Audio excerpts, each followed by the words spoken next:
Hello, I'm Jinaya Houston and welcome to Real Conversations. If the subject of racism happens to come up, what comes to mind? You're so articulate. Can I touch your hair?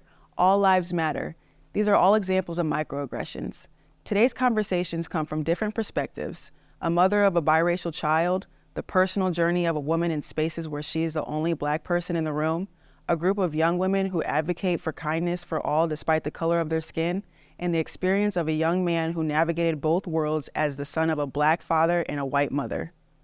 First, Joshua Blount sits down with Danielle Harrell. As the mother of a biracial child, there are differences she encounters when it comes to many things. As a hairstylist, her experience with products, care, and styles for her child is distinctively different from her own. Welcome to Real Conversations. I'm your host, Joshua Blount. I'm joined with Danielle Harrell and her son, Jada Shepherd. How are you all doing today? Good, how are you? Good. That's great to hear. So today we're going to be talking about some hair care. So Danielle, can you just start and tell me, you're a hairstylist? Yeah, I've been a stylist for 13 years and a salon owner for 11.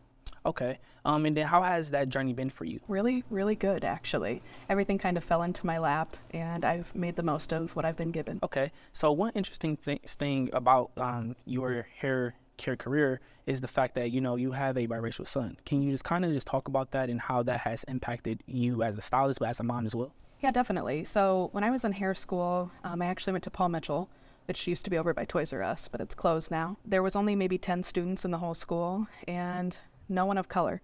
And I started school when Jada was about 11 months old, and I knew that I needed to know how to do his hair. So they actually had a mentorship program where I could go to a salon after school and I could get hours for learning how to do hair. And I actually just Googled Black hair salons in Davenport, Iowa. I walked into 2 or 3 of them and I met a wonderful woman named Angela Hall. She owns Fidesz Salon down in the East Village. And yeah, she taught me for a few months how to do black hair, and she's the hardest working woman I've ever met in my entire life. And I thank her to this day for the experience that she gave me. And how old is Jada now? He is 15. 15. Okay, so a lot of years. Yes. Okay, so, let's just take it back some. So when you were learning, how to do hair, what are some of the major differences you had to learn when it came to doing, white hair versus black hair? Mm-hmm.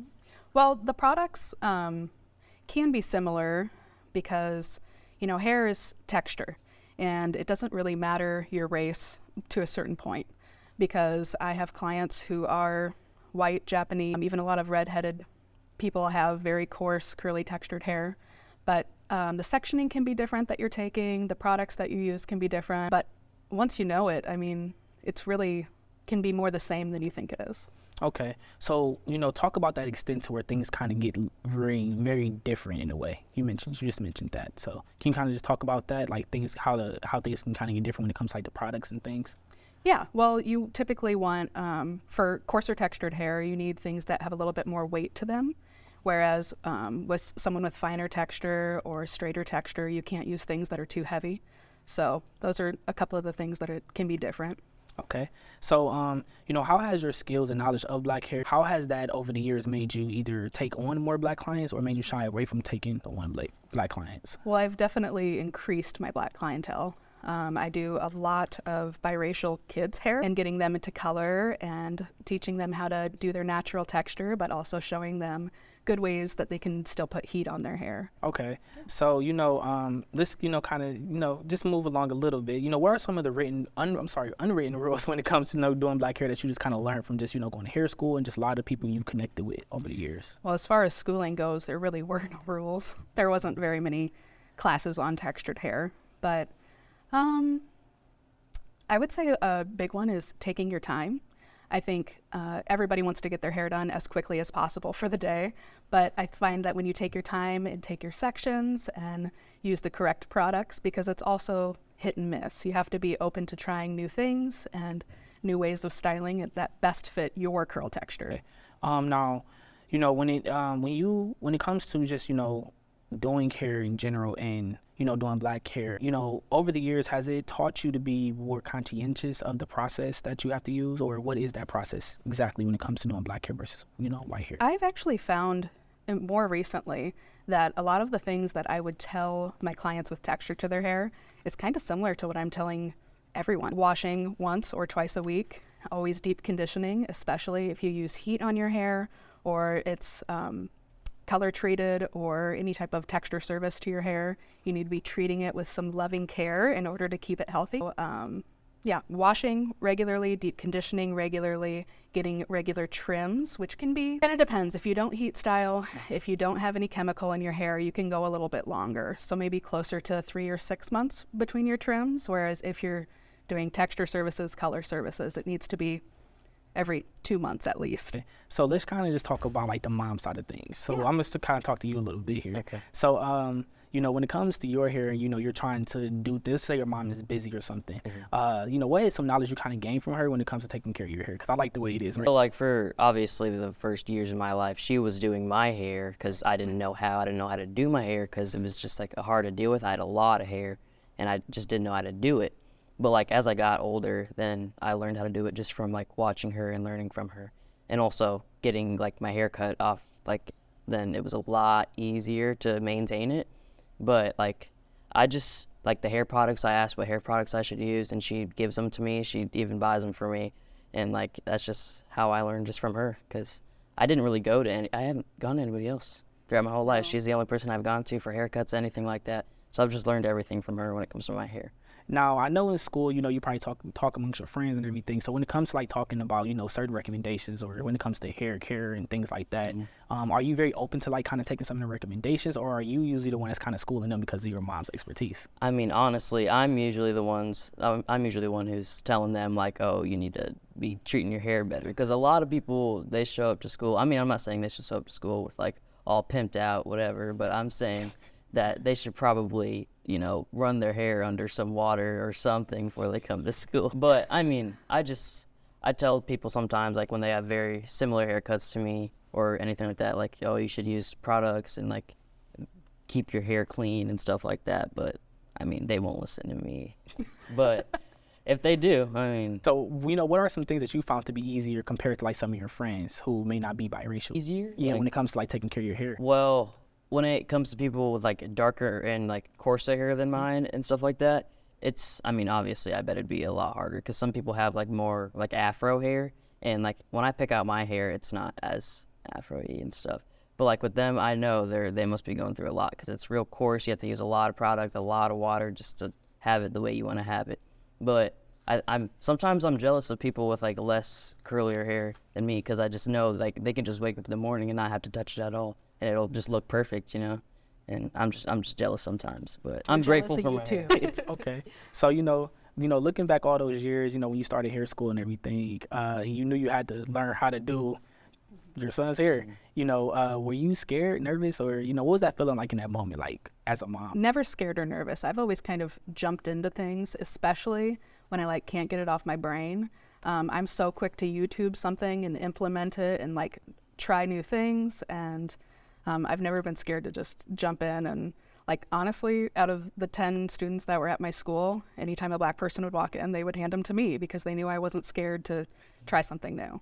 I even did it at cornrows one time. He never came back, but I did it. Well, you know, I think it's all really about just trying those things that you mentioned and, you know, just kind of get your feet wet. But that's good because more opportunities can come. Well, and how do you know if you're good at it if you never try it? That's true. That's true. So, you know, my last question would be is, you know, what kind of advice can you give like another or just another biracial parent in general when it comes to, you know, taking care of their child's hair or just in general, you know, when dealing with something like that, like a learning curve? Yeah, don't be scared to ask for help. A lot of it is, like I said earlier, sectioning, making sure that you're taking small sections and taking your time. I know we want to get it done quick, but when you throw your kids up or your kid's hair up in a ponytail for a week straight, you've got a lot of detangling to do, and take them to a professional if it gets to be too much.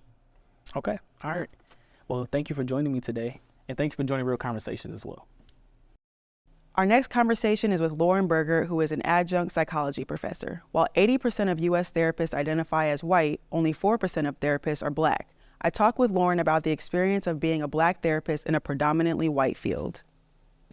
Hello, my name is Jinaya Houston, and today I am here with my girl, Lauryn Bergert. She is an adjunct psychology professor, soon to be clinical psychologist, activist, leader, my homegirl. How are you today? I am so good. Thank you so much for having me. I'm so excited. Like, I don't think y'all understand. This is the next Michelle Obama. Okay. Like, this is my idol. This girl, we were in the streets protesting together. That's how far back we go. Yes. Well, let's get into it. Okay. Let's do it. So you went to Assumption High School, and what was that experience like being a biracial student? Yeah. I mean, I think my educational journey in the Quad Cities goes like way back to even like elementary school. I grew up in like the public school system, and so I felt like there, like I was around a lot of people that looked like me, and I was able to like see myself in like teachers and students. And then at the end of my middle school years, I transferred into the private school system, and there it was just kind of like, I don't want to say a rude awakening, but it was different. Like I remember walking in the first day and I was like the only black kid in the class, and I was like, okay, y'all are joking with me. Like, where are the cameras? But it was different for me. Like I had never, not that I hadn't ever like thought about like what my identity was, because I did. Like I was raised by my mom, my white side of the family, and so I always knew that I was like different. Like my skin was a little darker, my hair was super curly, so I knew that there was something different about me. But I feel like my journey with like coming to find myself really sparked when I went into the private school system, being like one of like 10 black kids in my graduating class of high school. Like it was an experience. It's like not a lot of students, I feel like, I feel like I didn't really use my voice enough, like because I was one of the only black kids in my school, elementary through, it was really mostly elementary. So like for you to go to that predominantly white school and be like, I'm going to use my voice. Like, I feel like that at such a young age, girl, that is powerful. Using your voice, and you've been using your voice ever since. Yeah, I mean, when I was at Assumption, I feel like, I mean, growing up, I was super shy, which is when people hear that, they're like, Lauryn, stop lying. Like, and I was like, no, I was such a shy kid. But really, when I got to high school, that's when I was like, okay, I'm going to start calling people out.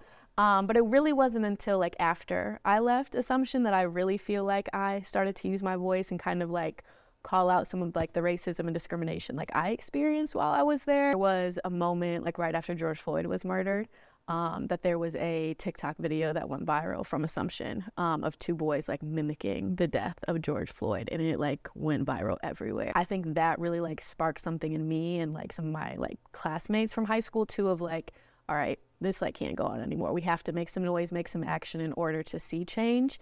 And so that led us to starting like a little project where people came and like told their stories. And I think even though like not a lot of change came from it, I think a lot of healing came from it, because a lot of people were able to like come forward and share their stories after that experience. So I love that. I love that you were just like so confident, and you're just like that something was that one thing that just sparked like, oh, I'm ready to talk about this, and people need to be educated. So on that terms of using your voice and all that, let's talk about your professional goals. Did your like K through 12 student experience play a role in what you wanted to do? I think from a really young age, I knew I wanted to help people. I don't know if I knew what that meant when I was younger, but like I knew that I had a passion for like helping other people. When I first went to college, I really thought I wanted to be a neuroscience major. I was like, sign me up. I want to be a neurosurgeon, get me to med school. And then I took my first neuro class and I was like, no, this is not for me. Let's try a different path. I took a Psych 101 class and instantly like fell in love with the field of psychology. And I think I owe a lot of that to my mom and my grandma. My mom's a school counselor in the Davenport school district. Shout out to Miss Bergert. She's the best. I really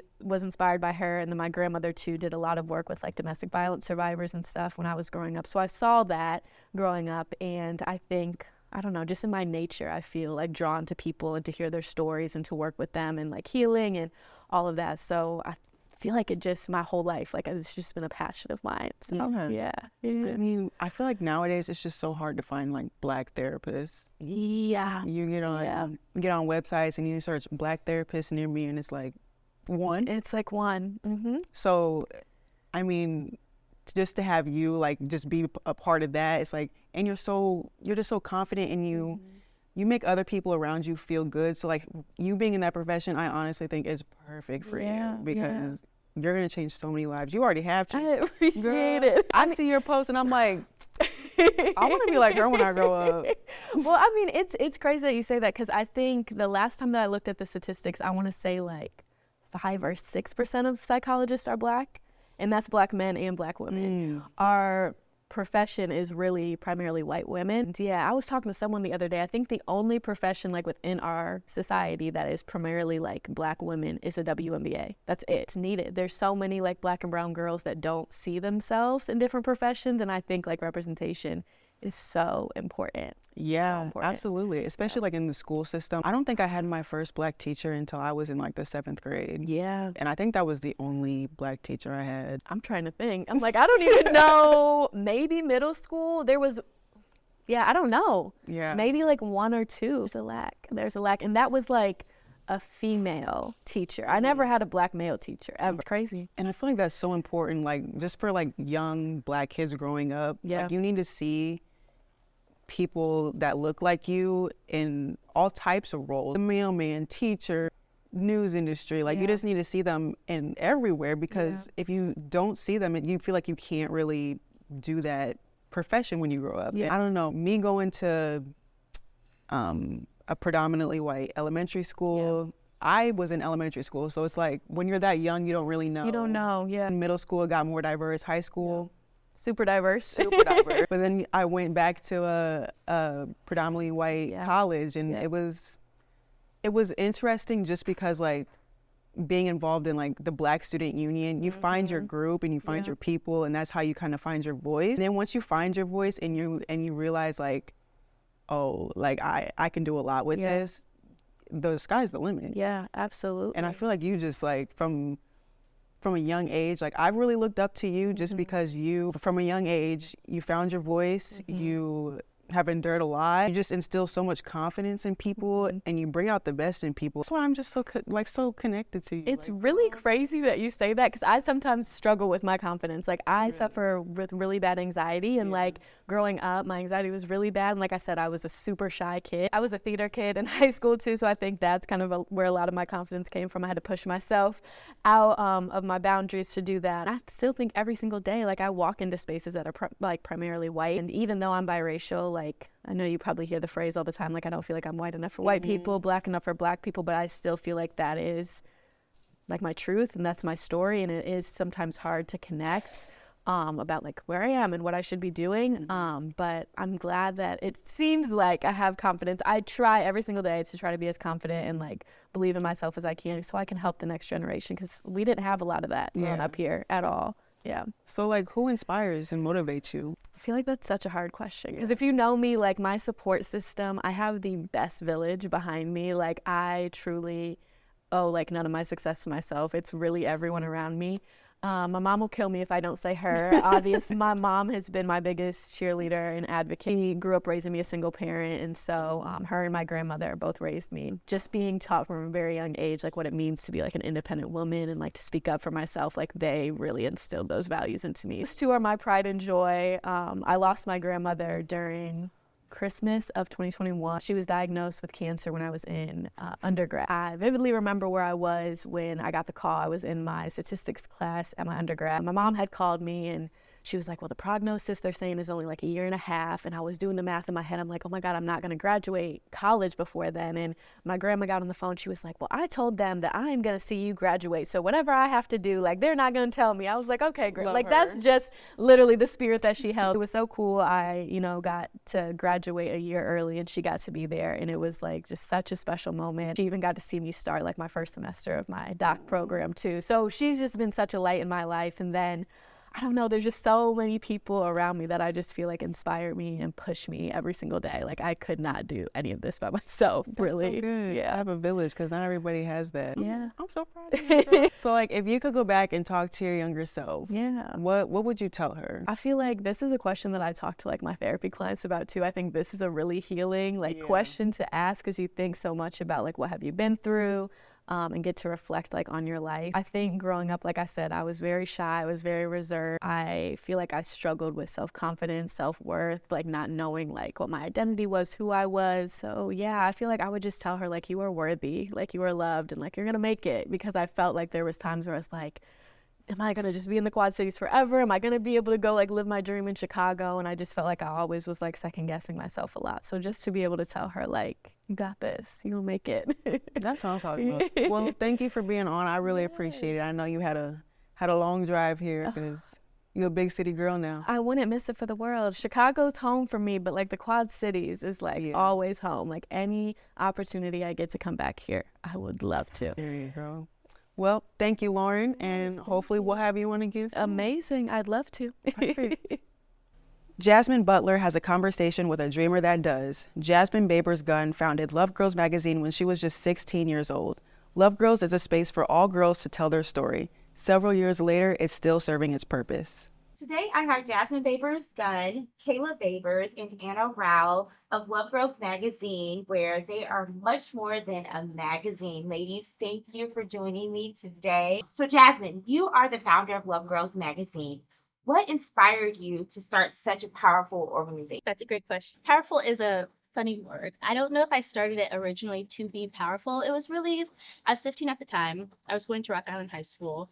And it was supposed to be a place that girls could connect and convene, no matter like race, ethnicity, socioeconomic status. It was supposed to be like a community, building community.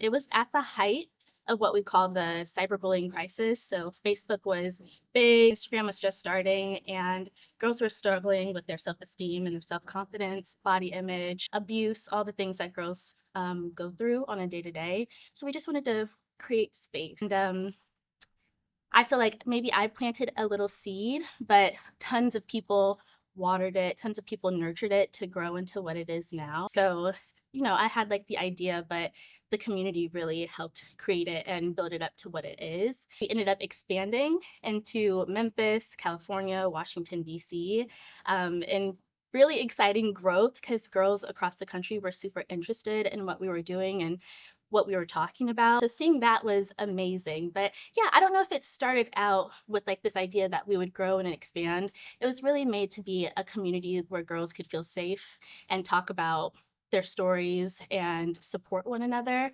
And we just got lucky in the way that we grew. And what year was that when you started Love Girls Magazine? It was 2012. Yeah, it was 2020. Aging myself, yeah.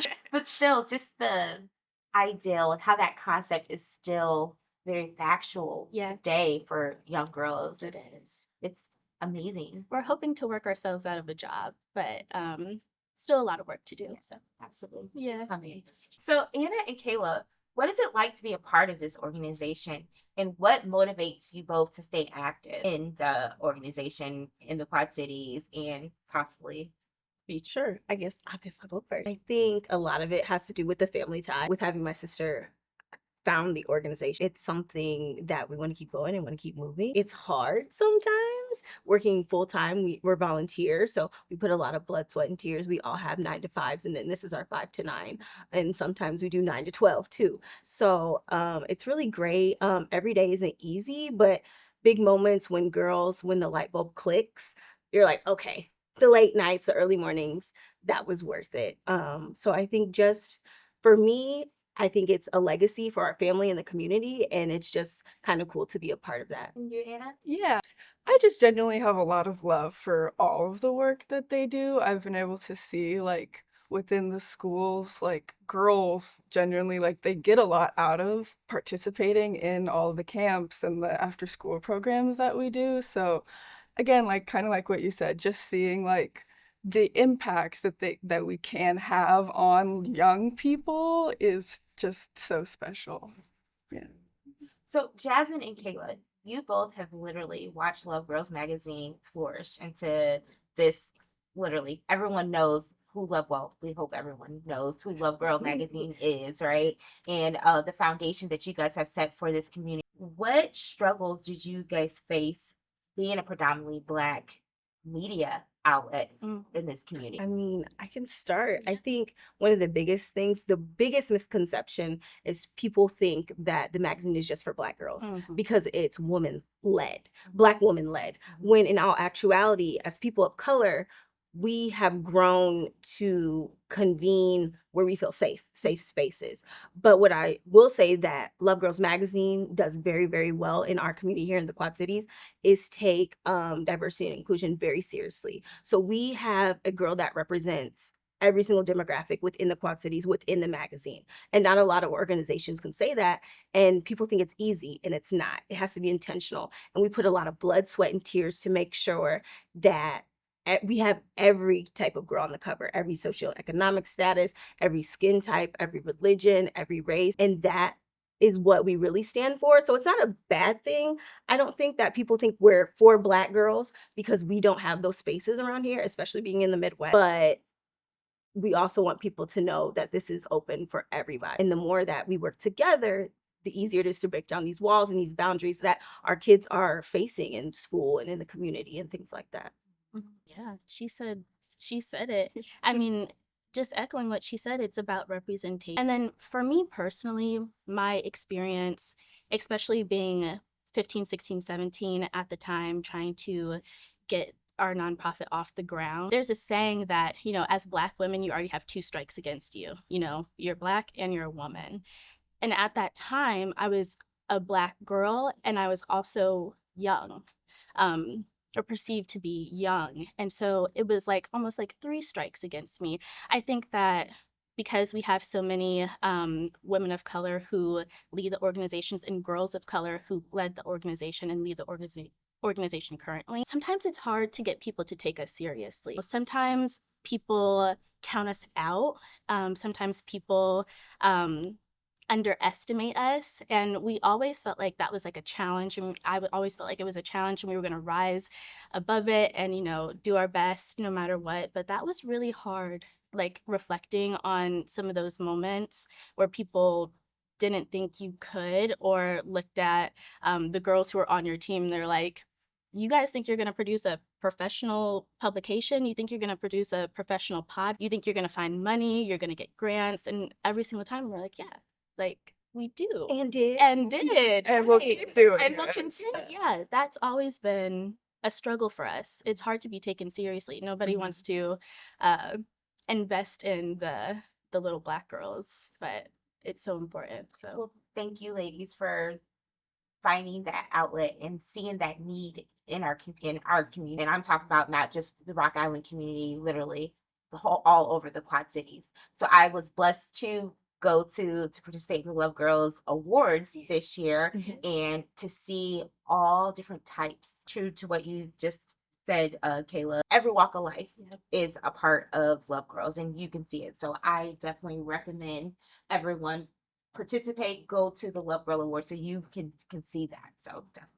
Anna, as a Quad Cities native, would you say Love Girls magazine has overcome these struggles, and how? I would say we've definitely been able to overcome many of these struggles, especially kind of like what we said in the school. We can really see like the impacts with the younger people that we work with. And I would say also, I do think even though we have had a lot of challenges, the community does like genuinely want to see us thrive, especially the people of color and the women. So like we do have the Love Awards and people show up for the Love Awards, and we have other events for girls and for women, and people show up because we do provide that community for people. And I think just by having a safe space, like you said, people will come and people will support. So yeah.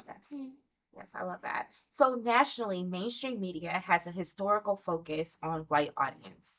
What is it like to be in such a unique role here in the Quad Cities to put so much focus on minorities in our community? I mean, I think our focus on minorities is organic. Oh, and I'm trying to articulate it that it is very intentional, but then we also gravitate towards people and girls and women who gravitate towards us. And so over the years, if you look at the covers, if you look at the covers, and the girls inside them, you see the change, you see the growth, and you also see, oh, this year we had this demographic more, or that, and it all depends on what's going on in the community, what's happening around us, what's going on in the schools, things going on in the media. So there's a lot of factors that play into what girls we receive each year. And I lost my train of thought. But I think that you're making a good point, because also when we say that, you know, every girl has a story, and one of our jobs, one of the things that we like to focus on is hitting girl stories who may not necessarily have a chance to be told. And that just sometimes happens to be minorities and girls of color, girls from lower served backgrounds and lower served communities. And so I think that we feel a really strong responsibility and obligation to make sure that we're telling a diverse range of stories and that we're representing who our community is in our storytelling. I also think it's interesting that people be like, oh, it's a Black led. But if you have other races leading in organizations, they don't call out, oh, it's white led. Right. So not to say that it's kind of like a backhanded compliment, but we're a service for everybody. We just happen to be Black. And I think that's really pushed me and my sister to kind of get our story out there and be so intentional with the diversity. Because this isn't just for Black girls. This is an all girl issue. We just happen to be Black women, and other Black women and girls can relate to us. Yeah.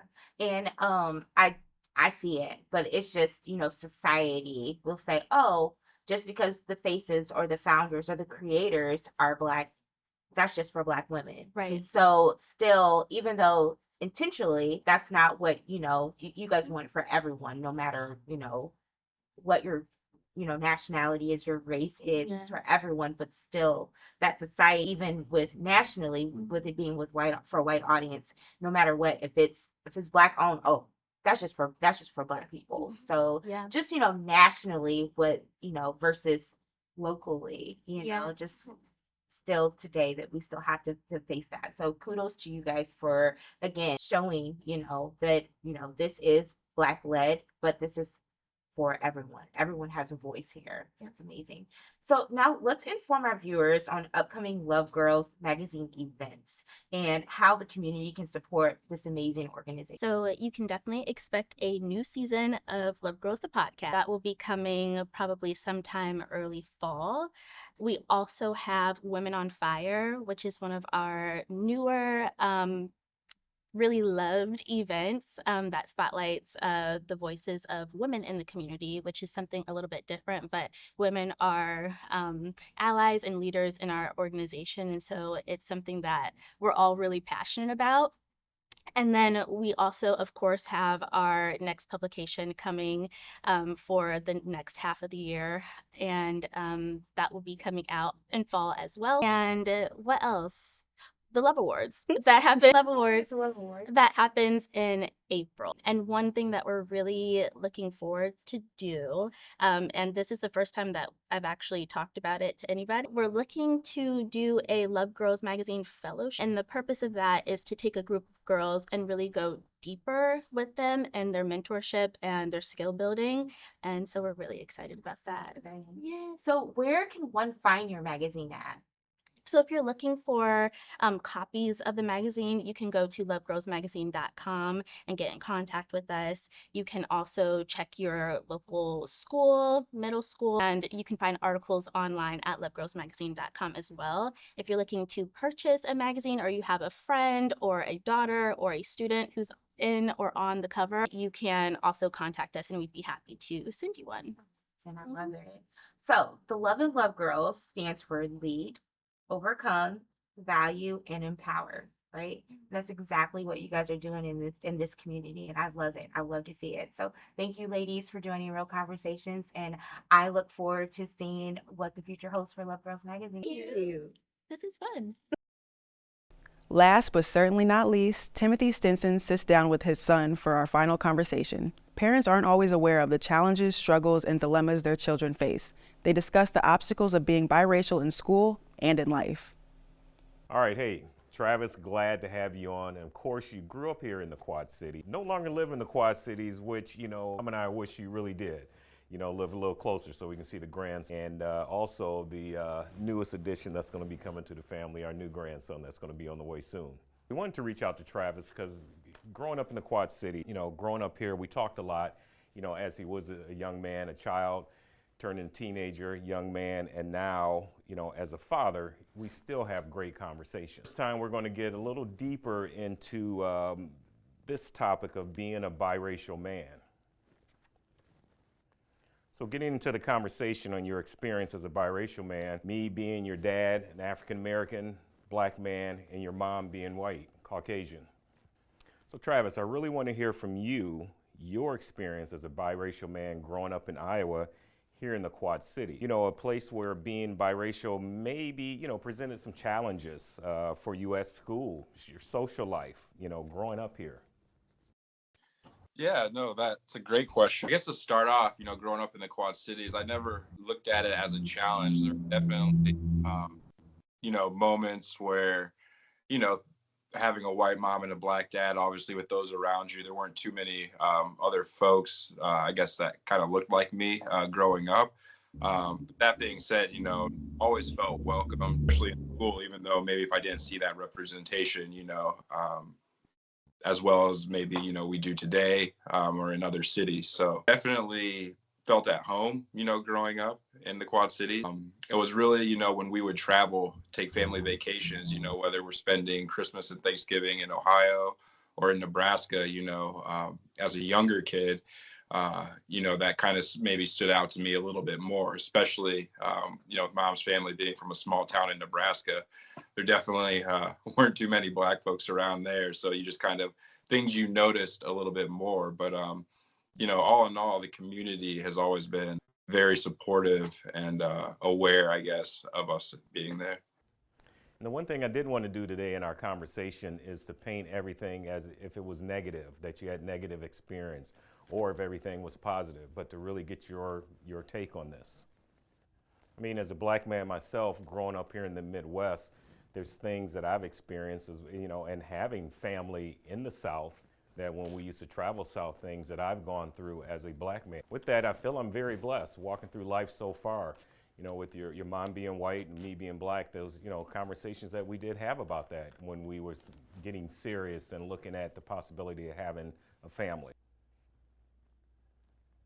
You know, with that, I felt we were very blessed. Your mom and I, when we started dating and getting married, these are some of the things that we had talked about. It was both our first time dating outside of our race. But we did talk about, you know, what if we had children? What would they possibly experience as we move forward through life? How's it going to be, you know, how is it going to be for you? How is it going to be for your brothers? Or if we had girls, how's it going to be for your sisters? Just the family in general, what those dynamics might look like. But you know, with both of our personalities, your mom and my personalities, we at that point, we really didn't care. We knew that we loved each other, and this is something that we were going to walk through together. How was going to be, we're in love, so we decided to move forward with this relationship.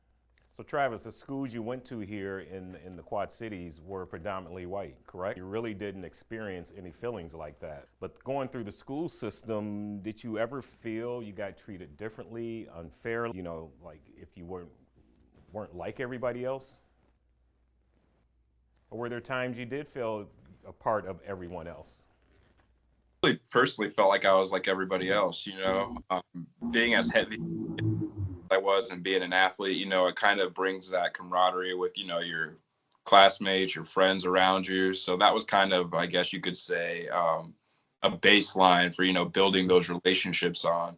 And as you pointed to and kind of alluded to how, you know, you and mom always raised me to be my own man and really just, you know, focus on myself as well. So building those relationships and making sure I had, you know, a close group of guys or just friends in general, male or female around me that not only accepted me as, you know, who I am, but, you know, those different types of situations like you alluded to where, you know, maybe they're, you know, being called the N-word or, you know, getting looks, you know, when you go to, you know, different functions where maybe I'm the only black male in the room type of thing. But yeah, overall, you know, I had a great experience growing up, you know, in all different aspects of education, all the schools I went to, you know, from the teachers I had to the friends, you know, that I surrounded myself with. Everyone was very supportive. But that's not to say, you know, there weren't the jokes, you know, on the side, you know, you dress preppy or, you know, you don't dress like you're black, you know, or people asking you, you know, what are you? Which, you know, for me, kind of like a chameleon in that sense, you know, I can find a way to make a bad thing good and just kind of roll with it, as you would say, Dad. So having that ability to kind of roll with the punches, if you will, and build those relationships and not really think too much on questions like that kind of just helped me move past those negative situations that were really few and far in between, thankfully. And again, which I kind of feel fortunate for, because like you said, not everyone shares those same experiences as they grow up, whether that be Black or biracial in general. So yeah. Down to Texas, you got your degree. Did you see any differences down in Texas, down in the South, basically, as a young man compared to being in the Quad Cities as a younger person, as a child growing up? I guess, yeah, I was more, I guess, exposed to, just things that any young adult and, just an adult in general that you would get to, whether, that's going out in your college days, especially moving down south, while Houston, Texas, where I was living, was a much more, culturally diverse place than the Quad Cities. With that, still comes a lot of prejudice as well and comments, whether it's, joking or whatnot. It was definitely a different change of pace for me. But all in all, it was good. Again, the skills and my ability, the way I kind of just approached the relationships with the friends, the lifelong friends I've made down there, kind of just, again, gave me the confidence and courage to continue and rely on the, the laurels that you guys have instilled in me, growing up. And yeah, again, just to kind of brush off, any type of negative comments that may have been thrown my way, or, actions that were done towards me, whether, it's any type of thing, throughout a regular day-to-day life that you would be exposed to as a biracial man. We have a son, Jack, of course, our grandson, Jack, who's biracial, turning 3. I want you to talk to me about how you and your lovely wife, Bianca, what are some of the things you're going to be talking to him about? Can you give us a little more background on Bianca?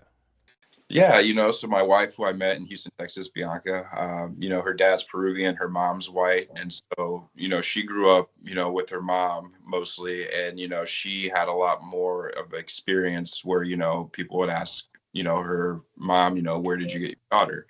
And so we kind of had a means of bonding, over both being biracial that I think also kind of helped bring us together with something to connect through. And then, as we grew together as a couple and, we welcomed our first son, Jack, to this world, it also kind of provided an opportunity for us to step back and, look at and question how we want to raise him. When people ask you, for a simple example, what are you? It's really nobody's business. For someone like me, like I said, I don't mind answering that. I just roll with it, whether, maybe it could be malicious or kind of condescending the way they ask it. But I like to think most people are just curious and maybe they're just ignorant to the fact that there could be a better way to ask, what's your background as opposed to, what are you? So as we go into kind of raising Jack, it's kind of like the main thing you always told me is, just kind of be your own man, be confident in who you are. And, that, you can kind of decide, how you want to approach those conversations down the road, but let him know that being have to explain yourself to anybody for any reason. So Travis, there's parents watching, of course, who are raising biracial children right now. They're young, they could be in their teens. Some of the things that we've talked to you about that kind of helped you, could you share that information with them? Just continue to be confident in yourself and who you are, always having that close relationship with your family and a true self of identity, as a good base, always kind of, for me at least, made it easier in those situations to want to reach out to those that maybe were making me feel uncomfortable coming from. I think just being confident in yourself and kind of just, having the courage, to just stand your ground and kind of, if you want to answer a question like, what are you, then, that's your prerogative. Go ahead and answer it, but if that doesn't faze you, but if you don't want to, then have the understanding that, be your own person and, don't do anything that's going to make you uncomfortable just to, appease somebody else. Is there anything, Travis, that you would like to leave us with? Any information, information you would like to put out there that we didn't? I just want to thank you for the opportunity. I know as Juneteenth, rolls around, I think this is a good time, just for anyone biracial, any background to just, do some self-reflecting, take advantage of the loved ones you may have around you and just try to, better understand your culture, anything that'll help you feel more confident in your skin so that as you navigate this world we live in today, you do so with confidence and that you continue to surround yourself, with people who are going to try to lift you up, and not hold you back and continue to encourage you. Hey, Trav, thanks a lot. We love you, miss you, man. I'll talk to you soon. All right, I love you too, Dad. I appreciate you having me. Thank you for joining us. To learn more about Real Conversations, visit KWQC and click on the Real Conversations tab. Before we go today, we want to remind you that this show was brought to you in part by Together Making a Better Community at the Lincoln Center. TMBC is the hub for African American programs, services, and support in the Quad Cities. For more information, go to their website, thelincolncenterqc.org. From all of us here at Real Conversations, thanks so much for being with us, and we hope you join us for our next conversation.